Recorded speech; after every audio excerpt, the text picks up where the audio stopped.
Hari ini udah masuk hari ke berapa? Ke-6 puasa ya.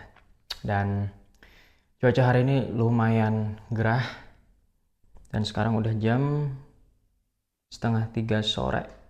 Oke, kali ini aku mau cerita yang santai-santai aja ya. Karena suasana Indonesia belakangan selalu dipanaskan dengan berita-berita politik. Bukan politik sih, berita-berita korupsi. Pertamina guys, impor oplosan Pertamax. Oh my god. Oke, daripada kita panas hati dan panas badannya, mending kita coba dinginkan hati di bulan yang adem ini, di bulan yang suci ini, dengan coba bernostalgia sedikit tentang hal-hal yang dulu sering kita, paling nggak aku dan teman-teman bareng lakukan lah, dan hal-hal itu yang lumayan berkesan sampai sekarang gitu. Oke, selamat datang di cerita 30-an.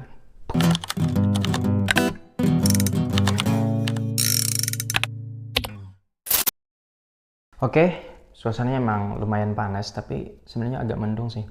Tapi masih gerah banget nih.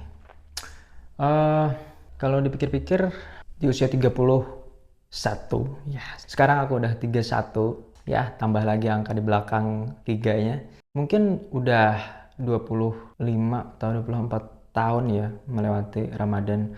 Maksudnya dari pertama aku belajar puasa gitu. Karena kalau seingat aku ya, aku belajar puasa itu lumayan lumayan di usia dini lah, 5 atau 6 tahun mungkin.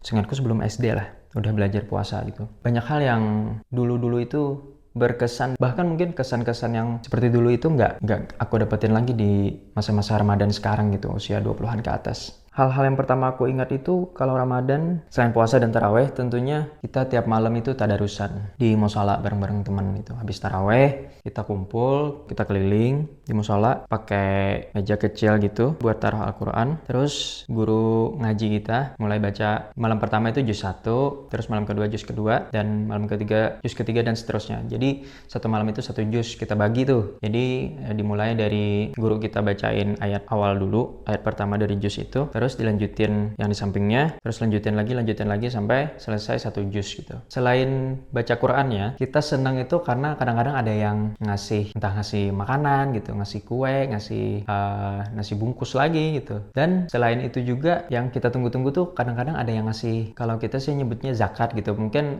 bukan, sebenarnya nggak zakat juga sih kayaknya. Ada orang yang mau ngasih kita aja karena senang musolanya diramain gitu tiap bulan Ramadan. Jadi nanti dibagi tuh, kadang 5.000, 10.000. Zaman-zaman anak-anak kan dapat 5.000, 10.000 kalau tiap kali ngaji, ya seneng lah. Jadi itulah yang membuat kita rajin lah. Walaupun kadang-kadang ya kalau yang duluan selesai ngaji tinggalin ke belakang terus main-main, ya kadang dimarahin juga sama guru ngaji kita karena berisik gitu. Yang kasihan yang belakangan gitu, gilirannya belakangan. Hal itu lumayan berkesan, dan yang di usia sekarang udah nggak aku dapetin lagi. Sebenarnya masih ada sih yang lanjutin di musola, tapi nggak semeriah dulu kayaknya.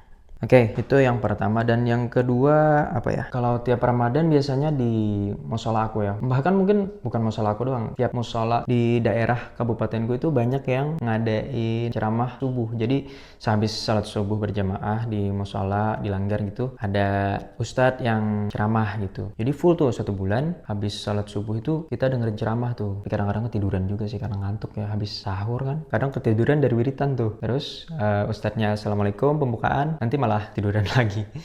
Tapi ya asiknya itu bukan, ya namanya anak-anak bukan dengerin ceramahnya lah. Asiknya ya kumpul-kumpul sama temen lah gitu. Gak jarang juga kita habis dengerin ceramah tuh kumpul lagi tuh. Ambil sepeda masing-masing ke rumah, terus jalan sepedaan keliling kampung gitu. Bahkan kadang sampai kampung sebelah gitu. Sampai jam 8, jam 9 pagi baru kita pulang lagi. Aus pasti, iya memang aus. Jadi kalau pulang ke rumah gerah gitu, pengen minum tapi ya nggak berani. Suasana pagi Ramadan itu kayaknya asik aja gitu.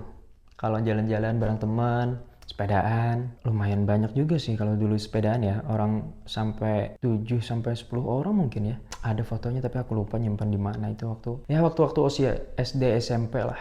Ya lumayan capek juga sih, tapi asik lah. Menghibur, menghabiskan waktu kita waktu pagi lumayan gitu. Pulang-pulang kan capek, nanti tidur sampai zuhur. Itu yang kedua. berikutnya apa lagi ya? Kalau nggak sepedahan, kita juga kadang-kadang main bola api. Main bola apinya itu bukan bola besar ya. Jadi bola apinya itu kita bikin dari apa tuh? Kertas aluminium yang dalam rokok gitu. Bapak-bapak di kampung kita banyak yang ada yang ngerokok gitu. Jadi anaknya itu bawa kertas aluminiumnya itu, kumpulin tuh. Kita bakar dulu. Kertas aluminiumnya itu kan ada lapisan kertasnya tuh di bagian belakang. Jadi kita bakar dulu tuh. Tinggal aluminiumnya tuh. Nah, kumpul banyak, kita bikin bulat-bulat tuh. Bikin jadi bola gitu, bolanya mungkin sekecil gini lah, agak kecil lagi kayaknya, nggak terlalu besar sebenarnya, kayak ya bola baseball mungkin, bola kasti lah ya, kira-kira segitulah. Udah bulat kita padetin, habis padet gitu kita rendam ke minyak tanah tuh ya, rendam mungkin 10-15 menit atau lebih lama mungkin bisa jadi ya. Kalau lebih lama rendamnya lebih meresap kan minyak tanahnya, jadi lebih lama juga nyala apinya gitu. Udah direndam, kita ambil, kita nyalain tuh pakai api kan. Ya kita tendang-tendang aja, nggak main kayak bola gimana-gimana ya. Nyentuhnya aja panas kan. Kocaknya zaman anak-anak ya. Itu kan panas, dan main bola itu kan capek ya, gerah gitu. Pasti nanti kan haus. Nah kita main dari pagi tuh, jam 6, jam 7 pagi tuh udah main bola, bayangin. Gimana nggak gerah gitu, gimana nggak haus kalau pulang-pulang. Bersiasat nyari air lah, untungnya aku coba tahan-tahan gitu kan. Ya, itu kocak juga sih main bola pagi-pagi, ya Allah. Terus Ramadan identik sama petasan. Oh, ada yang petasan apa ya bilangnya? Petasan korek, ada yang petasan yang pakai sumbu juga. Nah, biasanya tuh pagi kita main, kadang sore, kadang malam. Dan ada kalanya kita nggak puas sama ukuran yang kecil-kecil kayak gini kan, kayak korek api kecil lah kayak gini kan. Jadi yang petasan yang pakai sumbu itu kan ada isinya di dalam itu bubuk apa ya? Bubuk belerang apa bubuk misio, nggak tahu, nggak ngerti juga. Itu kita buka, kita bikin lagi buletan kertas gulung gitu. Kita bikin lagi selongsong yang lebih gede gitu, diameternya lebih besar lah. Petasan yang tadi kecil-kecil kayak gini itu kita buka satu-satu. Kita isiin lagi tuh ke yang gede tadi sampai penuh, kita kasih sumbunya lagi, terus kita cobalah nyalain kan. Salahnya gitu nggak tahu waktu, baru aja selesai salat maghrib di musola di Langgar gitu, orang lagi wiritan, kita keluar tuh karena udah pengen banget nyalain kan dari siang gitu, udah jadi dari siang. Jadi orang belum selesai doa, orang masih wiritan di musola, kita nyalain tuh. Jaraknya nggak jauh dari musola, ya pada kaget lah orang, karena diameternya besar otomatis suara petasannya juga lebih gede gitu, jadi bikin lebih kaget lah, pasti ditegur lah sama orang-orang.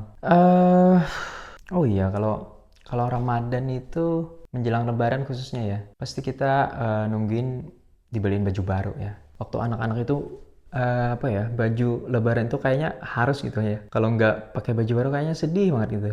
Paling dinantiin tuh beli baju baru, celana baru, sendal baru gitu kan. Dan memang dulu zaman-zamannya masih susah ya. Kayaknya memang yang paling kita bisa minta dibeliin baju itu ya pas momen Lebaran doang gitu. Kalau selebihnya itu, kalau di luar Lebaran ya jarang banget dibeliin baju. Jarang banget dibeliin baju. Ada sih sesekali, cuman kayaknya ya setahun sekali doang deh. Jadi kalau Lebaran nggak dibeliin baju, pasti sedih lah anak-anak namanya kan. Orang tuaku masih bisa lah beliin baju, paling nggak tiap Lebaran gitu. Pasti dua macam tuh, beli baju koko buat ke masjid satu, terus beli baju kaos oblong buat santai-santai satu. Biasanya sih polanya gitu tuh. Ya kalau sekarang-sekarang sih mau pakai baju, nggak pakai baju Lebaran ya nggak apa-apa selama masih bagus ya. Tapi kadang ya ibu-ibu beda sih ya. Kalau istri kayaknya harus pakai baju baru sih. Tapi entah aku yang kurang iman atau gimana ya. Kalau sekarang itu kayaknya Ramadan ya lewat-lewat aja gitu. Nggak ada kesan yang gimana-gimana sih. Karena ya mungkin karena udah mikirin hal-hal yang beda sambil kerja juga mungkin ya. Beda aja gitu kesannya sama yang zaman anak-anak itu, kayaknya Ramadan tuh asik aja gitu. Kesannya tuh nempel gitu. Kalau sekarang ya tiba-tiba lewat sehari, 2 hari, ya kayak gitu aja. Tapi ya ada beberapa hal yang seharusnya bisa dikerjain lagi sih, kayak baca Quran lagi gitu. Ini udah hari ke-6 tapi ya baca Qurannya masih jarang-jarang, gimana dong? Astagfirullahaladzim. Ya, tapi apapun itu semoga kita bisa melewati Ramadan di tahun 2025 ini dengan hikmat, dengan lancar. Semoga apapun yang kita kerjakan di bulan Ramadan tahun ini, semoga penuh berkah, penuh hikmah, keluarga disehatkan. Dan semoga Ramadan kali ini menjadikan diri aku pribadi, menjadi pribadi yang lebih baik. Oke, kayaknya itu dulu cerita kita tentang Ramadan. Itu sih hal-hal yang berkesan buat aku dari Ramadan yang dulu-dulu yang aku lewatin gitu. Kalau kalian gimana? Mungkin ada cerita-cerita juga, silakan komen di bawah. Sampai jumpa di video-video berikutnya. Bye-bye.